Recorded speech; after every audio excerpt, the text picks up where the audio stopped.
Hey folks, it's Thursday, I'm your librarian, and this is your Office Hours Tidbit for the week.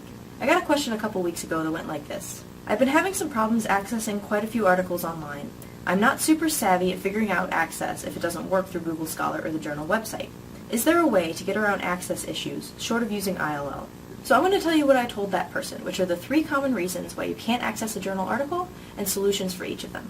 But first, a side note. We're accustomed to thinking about information as free and unfettered and available, because most of the time it is. I know I get annoyed when I go to the New York Times and I hit a paywall, because I expect to be able to read the information that I was seeking in the first place. But in my head, I know that the New York Times has to employ people.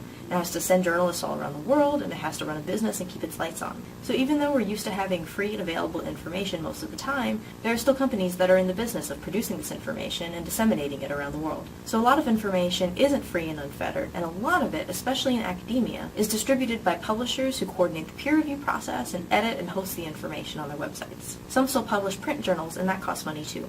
Now, we can argue about the ethics of making a profit off the free labor of researchers that create the content and peer review the content, and in many cases rely on taxpayers to fund the project behind the content, but that's a different video. The point is that when you're working on your written exam, none of that matters if you can't access the paper you need. So the most common reasons that you can't access a journal article are, number 1, we don't subscribe to the journal. We can't subscribe to everything because we can't possibly pay for everything. But to check if we subscribe to the journal you need, do a search for the journal title on the library's website. Limit your search to the library's catalog, and if we don't subscribe to it, it won't show up in the results. Then you'll need to go through interlibrary loan, which will email you a PDF in 24 to 48 hours most of the time. Okay, second reason that you can't access a journal article online. We subscribe to it, but we only subscribe to it in print. This is pretty rare. Again, to find out if this is the case for your journal, do a search for the journal title and use the Get It and View It tabs in the catalog to see if we have physical copies on the shelf. This tends to be more common for older issues of journals. And a third reason why you might not be able to access a journal article online is that the journal publisher's website doesn't recognize you as an affiliate of the university.